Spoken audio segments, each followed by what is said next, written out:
नमस्कार विद्यार्थियों, मैं डॉक्टर अमित सिंह आपका पुनः स्वागत करता हूँ उड़ान द फ्लाई के इस यूट्यूब चैनल में। और आज हम लोग बात करेंगे मेसोपोटामियन सिविलाइजेशन के बारे में, जो कि बीए पार्ट 2 का फर्स्ट पेपर है।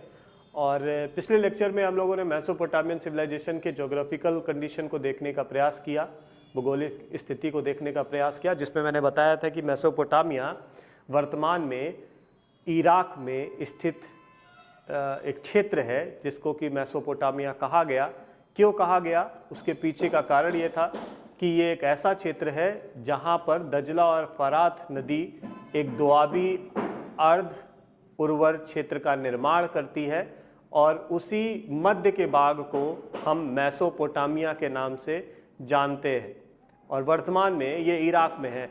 अभी हम लोगों ने पिछले कुछ लेक्चरों में मिस्र की सभ्यता के बारे में बात किया, जो कि अफ्रीका में थी। अब ये जो सभ्यता है ये कहाँ है? ये एशिया में स्थित एक सभ्यता है, और जैसा मैंने बताया कि इराक में है। इराक को आप जानते होंगे, वर्तमान इराक को, और मध्य एशिया का एक बहुत प्रमुख देश है वो, और बगदाद उसकी राजधानी है। और इस इराक में एक लंबे समय से आप देखें तो एक विस्तृत सभ्यता वहाँ पर उस पूरे क्षेत्र में रही है प्राचीन काल में, और आज भी उस सभ्यता के अंश हमें उस क्षेत्र में दिखाई पड़ जाते हैं। और मेसोपोटामियन सिविलाइजेशन के बारे में एक बात ये भी हुई थी कि जैसे कि मिस्र में नील नदी का बड़ा महत्व था, नील नदी के कारण उस क्षेत्र में एक विशाल सभ्यता जन्म लेती है, इसी तरीके से मेसोपोटामिया का जो क्षेत्र है, मतलब इराक का जो क्षेत्र है, उस क्षेत्र में दो प्रमुख नदियां थीं, दजला और फरात। और इन दोनों नदियों के माध्यम से इस क्षेत्र में एक उपजाऊ अर्ध उर्वर चंद्र क्षेत्र का निर्माण हुआ था, और उसी क्षेत्र में एक विस्तृत विशाल प्राचीन सभ्यता जन्म लेती है, जिसको कि हम मेसोपोटामिया सभ्यता के नाम से जानते हैं। और इस मेसोपोटामिया सभ्यता में 4 सभ्यताएं हमें दिखती हैं। कौन कौन सी है? पोटामियन सिविलाइजेशन के बारे में हम लोग बात कर रहे हैं, और इसमें 4 सिविलाइजेशन हमें दिखाई पड़ती है। कौन कौन सी? पहली है सुमेरियन सभ्यता,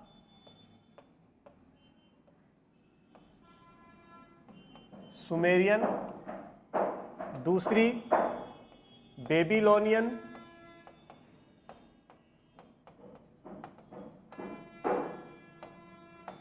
बेबीलोनियन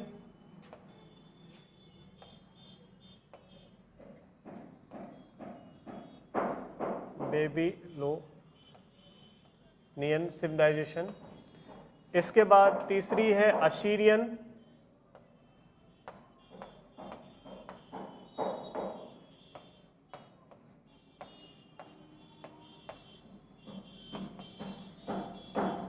और चौथी है कैल्डियन।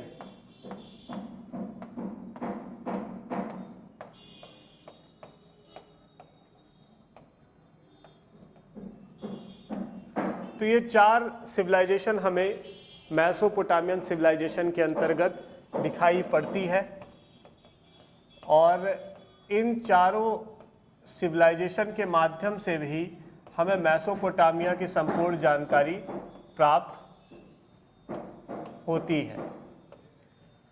और जैसा कि मैंने बताया कि दजला फरात नदी के कारण इस पूरे इराक के इलाके में ऐसे एक अर्ध उर्वर चंद्र क्षेत्र का निर्माण होता है,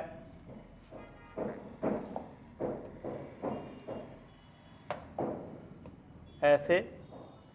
और इसी अर्ध उर्वर चंद्र क्षेत्र में ही ये सभ्यताएं विकसित होती हैं, अलग अलग नगरों में विकसित होती हैं, क्योंकि मेसोपोटामिया जो सभ्यता है, मिस्र के भांति मेसोपोटामियन सभ्यता का भी जो विकास होता है वो नगर राज्यों में होता है। और उन नगर राज्यों में जिस नगर राज्य में सभ्यता का विकास हुआ होता है पहले, उसी नगर राज्य के नाम पे सभ्यता का नाम रख दिया जाता है। तो सुमेरियन सभ्यता, सुमेर नामक नगर में उस सभ्यता का विकास होता है। सभ्यता का जो केंद्र है वो सुमेर होता है, इसीलिए इसको सुमेरियन सभ्यता के नाम से जाना जाता है। सेमेटिक जाति के लोग, प्रजाति के लोग उस क्षेत्र में रहते थे और उनके द्वारा इस सभ्यता का निर्माण होता है और ये मेसोपोटामिया की पहले चरण की सभ्यता दिखाई पड़ती है। और उसके बाद सभ्यता का केंद्र या कहे कि शक्ति का केंद्र परिवर्तित हो जाता है और बेबीलोन नामक नगर शक्ति का केंद्र हो जाता है और तब बेबीलोनियन सभ्यता का उदय होता है। उसके बाद शक्ति के केंद्र में फिर परिवर्तन होता है और असुर नामक नगर, असुर नामक प्रजाति अपने इस पूरे क्षेत्र को अपने अधिकार में ले लेती है। और ये एक ऐसी सिविलाइजेशन है जो इस अर्ध उर्वर चंद्र क्षेत्र के बाहर थी, अर्थात ये एक ऐसी सिविलाइजेशन है जो कि रेतीले इलाके में थी, शुष्क इलाके में थी, जहाँ पर उपज के साधन नहीं थे। और इसी वजह से ये एक ऐसी सभ्यता थी जिसको ज़्यादातर इतिहासकार या पुरातत्वविद सभ्यता मानने से इनकार करते हैं, क्योंकि इस सिविलाइजेशन की जो मूल प्रवृत्ति थी, इस सिविलाइजेशन के लोगों की जो मूल प्रवृत्ति थी वो लड़ाकू थी। वो युद्ध के माध्यम से सभ्यता का निर्माण करना चाहते थे, लेकिन सभ्यता के पैमाने को अगर आप देखें, सभ्यता के मानकों को आप देखें, तो उन मानकों में यह सभ्यता खरी नहीं उतरती है।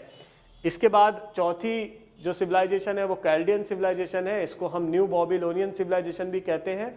और कैल्डियन बेसिकली एक प्रजाति थी और उस प्रजाति के नाम पर इस सभ्यता का नाम पड़ा है। और ये सभ्यता बेबीलोन में ही हुई थी, इसीलिए इसको हम न्यू बेबीलोन कहते हैं। जब बेबीलोन नगर को असीरियंस के कब्जे में वो चला जाता है तो पूरे शहर को वो निस्तो नाबूद तबाह कर देते हैं। और तबाह करने के बाद जब कैल्डियन पुनः आते हैं तो वो उस नगर को पुनः स्थापित करते हैं। और इन्हीं के दौर में एक बहुत विश्व प्रसिद्ध वास्तुकला का नमूना तैयार होता है वहाँ पर, और वो वास्तुकला का नमूना था हैंगिंग गार्डन ऑफ बॉबिलोनिया, जो कि कैल्डियन सिविलाइजेशन की देन है विश्व को। विश्व के अजूबों में उसको शामिल किया गया है, आज भी वो उपस्थित है। और वो है हैंगिंग गार्डन, मतलब झूलता हुआ बाग, अर्थात ऊपर एक बाग का निर्माण किया गया और उस बाग में फरात नदी का पानी जाता था और पानी से उसको सींचा गया और बड़े बड़े पेड़ वहाँ पे लगाए गए। इसके पीछे की एक कहानी है, जब हम कला में स्थापत्य की तरफ बढ़ेंगे तो उस कहानी पर भी चर्चा करेंगे।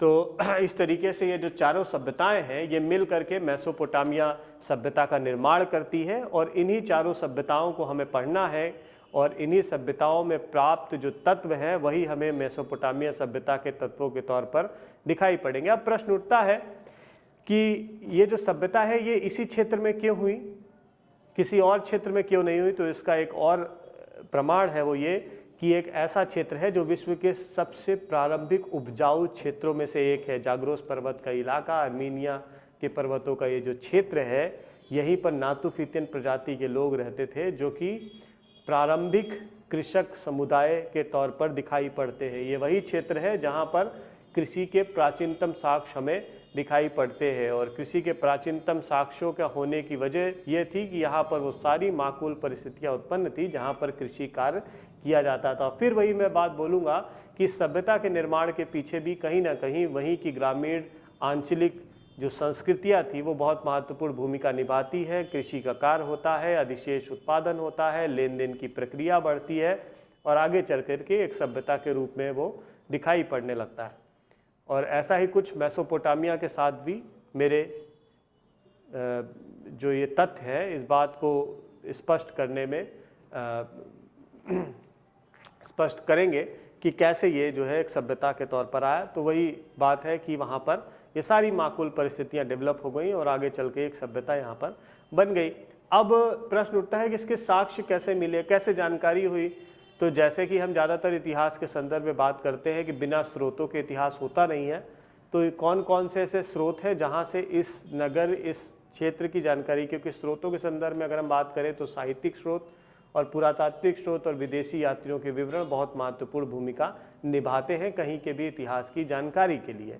तो पुरातात्विक सोर्स तो जब हम वहाँ जाएंगे, सर्वेक्षण करेंगे, उत्खनन करेंगे तो मिलेंगे ही। तो बहुत सारे ब्रिटिशर्स ने, बहुत सारे फ्रांसीसी पुरातत्वविदों ने, बहुत सारे आसपास के रशियन पुरातत्वविदों ने इस पूरे इलाके में कार्य किया, अमेरिकन पुरातत्वविदों ने इस इलाके में कार्य किया और बहुत सारे पुरास्थल खोद करके निकाले यहाँ से। लियोनार्ड बुली हो, स्टुअर्ट पिगेट ने भी इस पूरे इलाके में कार्य किया, और भी बहुत सारे महत्वपूर्ण जो लोग थे, जैसे कि किंग ने यहाँ पे काम किया, टॉमस ने यहाँ पे काम किया, जॉर्ज स्मिथ ने काम किया, दी सर्वॉक ने काम किया, लियोर्ड इलिसन ने इस क्षेत्र में काम किया, लियोनार्ड बुली ने काम किया। ऐसे बहुत सारे पुरातत्वविद थे जिन्होंने इस क्षेत्र में काम किया और विभिन्न प्रकार के ध्वनावशेष, इस सभ्यता से जुड़े हुए विभिन्न अवशेष, मूर्तियाँ, कलाएँ और वास्तुकला के साक्ष्य और इस तरीके के ऐसे बहुत सारे पुरातात्विक नमूने ढूंढ करके निकाले जो कि इसको एक सभ्यता के तौर पर स्थापित करने में बहुत महत्वपूर्ण भूमिका निभाते हैं। इसके अलावा अगर हम साहित्यिक स्रोतों का जिक्र करें तो हिब्रू तथा यूनानी साहित्य में इसके साक्ष्य हमें प्रमुख रूप से दिखाई पड़ते हैं। और हिब्रू और यूनानी साहित्य में बॉबिलोनिया, अशीरिया और कैल्डिया के विषय में अपेक्षाकृत बहुत अधिक सूचनाएं मिल जाती हैं, किंतु सुमेरिया के बारे में कोई खास जानकारी नहीं मिलती। उसका एक कारण ये रहा होगा कि सुमेरिया ज़्यादा प्राचीन रही है और हो सकता है कि जो उस दौर में ओरल ट्रेडिशन था, क्योंकि इस दौर लिपि का आविष्कार हो चुका था, यहाँ पर भी लिपि थी और लिपि का प्रयोग किया जा रहा था, लेकिन हो सकता है वो बेसिकली उस दौर की जो चीज़ें हैं उसको लिपिबद्ध नहीं किया गया हो, या लोगों की जो मौखिक जो ट्रेडिशंस थे, सूचनाएं थी, वो विस्तृत रूप से संगठित ना हो पाई हो, एकत्रित ना हो पाई हो। और यही वजह है कि सुमेरियन के संदर्भ में हिब्रू और यूनानी साहित्यों में उतनी जानकारी नहीं दी गई है। इसके अलावा बाइबल में शिनार का जो है उल्लेख मिलता है और इसे कुछ विद्वान ऐसा मानते थे कि ये शायद सुमेर है। शिनार जो जगह है उसको सुमेर के तौर पर प्रदर्शित करने का कार्य किया गया कुछ लोगों के माध्यम से। इसके अलावा जो यूनानी इतिहासकार थे हेरोडोटस और टेसियस, वो भी सुमेर से अपरिचित दिखाई पड़ते हैं। उन्होंने भी अपने किसी ग्रंथ में सुमेर के संदर्भ में कोई विशेष जानकारी नहीं दी। इसके अलावा कैल्डिया के बारे में एक बोरेसिस नामक विद्वान है, वो भी जो है कैल्डिया के संदर्भ में तो जानकारी देते हैं, लेकिन सुमेरियन सभ्यता के संदर्भ में जब बात आती है तो वो मौन पड़ जाते हैं। उनके साहित्यों में ऐसा कोई उल्लेख सुमेरिया के बारे में नहीं दिखाई पड़ता। तो ऐसे बहुत सारे साक्ष्य हमें मिले और ये साक्ष्य उस क्षेत्र में हमें दिखाई पड़ते हैं और विभिन्न विश्वविद्यालयों में और विभिन्न संग्रहालयों में उनके अवशेषों को रखा गया है। जैसे कि पेंसिल्वेनिया यूनिवर्सिटी है, उसके संग्रहालय में, ब्रिटिश संग्रहालय में बहुत सारे पुरातात्विक वस्तुओं को जो कि मेसोपोटामिया सभ्यता की जानकारी देते हैं उनको रखा गया। उर नामक एक नगर है, बहुत फेमस नगर है वहाँ का। उस नगर के उत्खनन की जो सामग्री है वो इन यूनिवर्सिटीज़ में रखी गई है। और इसके बाद 20वीं सदी का जो दौर था वहाँ पे शिकागो यूनिवर्सिटी ने बहुत काम किया। Oriental institute and university museum जो है फिलाडेल्फिया, उसने भी इस क्षेत्र में काम किया और निपुर का उत्खनन किया। निपुर भी एक बहुत महत्वपूर्ण पुरातात्विक स्थल है मेसोपोटामिया का। और इसके अलावा ऐसे बहुत सारे कार्य हुए जिन कार्यों के माध्यम से सिंधु मेसोपोटामिया सभ्यता की हमें विस्तृत जानकारी मिलती है और उनके अवशेष अभी भी इन म्यूजियम्स और संग्रहालय में, यूनिवर्सिटीज़ के संग्रहालय में दिखाई पड़ते हैं। इसके अलावा प्रश्न उठता है कि कैसे, किन लोगों के द्वारा इस सभ्यता का निर्माण हुआ। तो ऐसा विद्वानों का मानना है, इतिहासकारों का मानना है कि सुमेरियन जो सभ्यता है उसकी नींव रखने वाले जो लोग थे वो बेसिकली सुमेरिया के मूल निवासी थे और उसी क्षेत्र में वो काफ़ी लंबे समय से रह रहे थे और रहने के कारण उन्हें सुमेर या सेमेटिक जनजाति से पुकारा जाता था और उन्होंने धीरे धीरे इस सभ्यता का निर्माण किया। लेकिन बहुत सारे लोग ऐसे हैं जो इस बात पर सहमत भी नहीं हैं। बहुत सारे इतिहासकारों का ये भी मानना है कि ये सेमेटिक जाति के लोग नहीं थे, सुमेर में ये लोग बाद में आए। और ये ओल्ड टेस्टामेंट में भी इसका उल्लेख मिलता है कि ये पूरब से आकर के ये जाति शिनार में बसने लगी। बेसिकली शिनार, जिसे कि अभी हम सुमेर से जोड़ रहे थे, वहाँ पर ये आकर के बस गए थे पूरब से और पहले ये यहाँ नहीं रहा करते थे। ऐसा ओल्ड टेस्टामेंट में दिया हुआ है।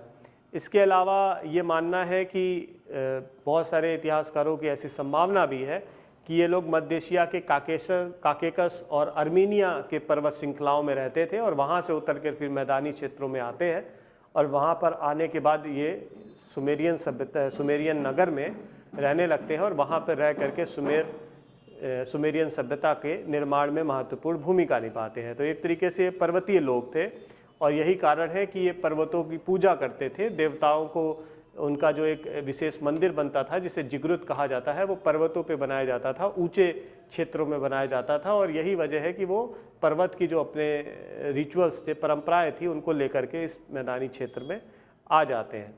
इसके अलावा एक आधार और है और कुछ विद्वानों का ये भी मानना है कि सुमेरियन जो है वो मूलतः एलम के निवासी थे।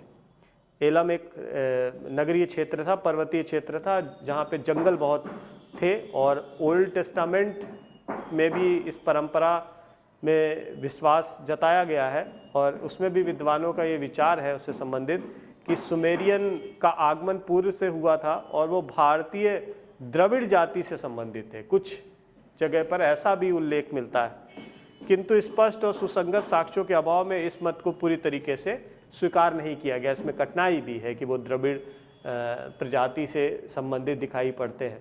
लेकिन कहीं कहीं ये भी कहा गया कि जो ये लोग थे वो मिस्र और फारस की खाड़ी के मार्ग से दजला और फरात नदी के साथ साथ इस क्षेत्र में प्रवेश करते हैं और कुछ लोगों का मानना है कि इनका आगमन सूसा से हुआ था। सूसा एक बहुत प्रमुख नगर है, सीरिया में है वर्तमान में और मेसोपोटामियन परिक्षेत्र में आता है और इस तरीके से ऐसे बहुत सारे कहानियां हैं, बहुत सारे किस्से हैं, बहुत सारे मान्यताएं हैं इससे संबंधित कि ये लोग कहाँ से आए थे। लेकिन इन शॉर्ट अगर हम देखें तो ये बेसिकली सेमेटिक प्रजाति के लोग थे जो एक समय में सुमेर में आकर के बस गए और वहाँ पे बसने के बाद धीरे धीरे उन्होंने एक सभ्यता को जन्म दिया और यही सभ्यता आगे चल करके सुमेरियन सभ्यता के तौर पर दिखाई पड़ती है। अगर हम सुमेरियन सभ्यता के संदर्भ में एक सामान्य बातें अभी करें तो हम देखेंगे कि सुमेरिया सभ्यता बेसिकली नगर राज्यों की सभ्यता है। जैसे मिस्र के संदर्भ में हम बात कर रहे थे कि छोटे छोटे नगर राज्य हुआ करते थे जिसको हम नोम के नाम से जानते हैं,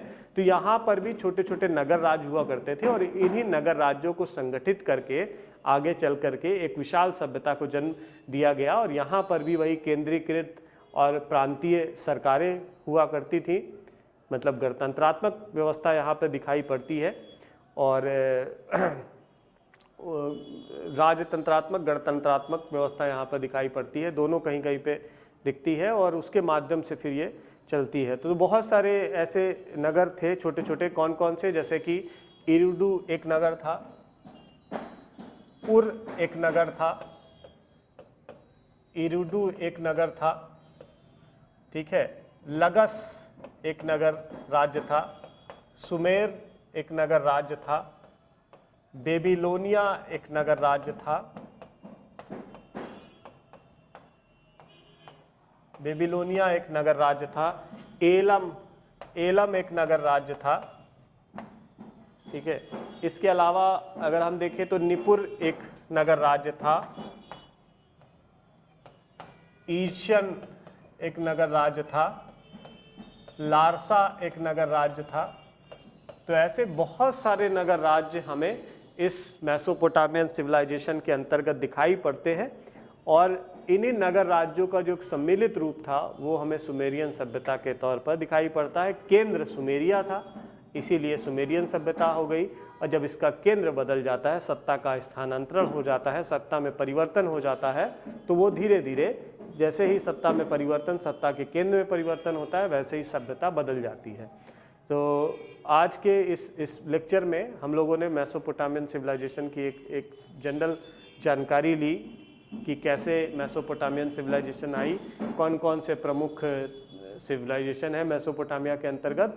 अगला जो हमारा लेक्चर होगा वो सुमेरियन सभ्यता के संदर्भ में होगा और फिर हम देखेंगे सुमेरियन सभ्यता की विशेषताएं क्या क्या हैं और कौन कौन सी वस्तुएं उसमें, कौन कौन से तथ्य वहाँ पर दिखाई पड़ते हैं। जैसे कि हमने मिस्र को समझा किन किन पक्षों से, राजनीतिक, सामाजिक, आर्थिक, कला और बौद्धिक उपलब्धियों के माध्यम से, वैसे ही हम सुमेरियन, बाबिलोनियन और अशीरियन और कैल्डियन को समझने का प्रयास भी करेंगे कि कौन कौन से जो तत्व हैं जो की इन सभ्यताओं में भी दिखाई पड़ते हैं। तो अगले लेक्चर में हम लोग सुमेरियन सभ्यता के बारे में विस्तार से चर्चा करेंगे और फिर मैं बोलूँगा कि उड़ान the fly case YouTube channel को आप ज़्यादा से ज़्यादा देखते रहें, अपने मित्रों में शेयर करते रहें, ताकि ये जो हमारी क्लासेस हैं उनका फ़ायदा ज़्यादा से ज़्यादा विद्यार्थियों तक हो और वो अपनी पढ़ाई अनवरत रूप से जारी रख सकें।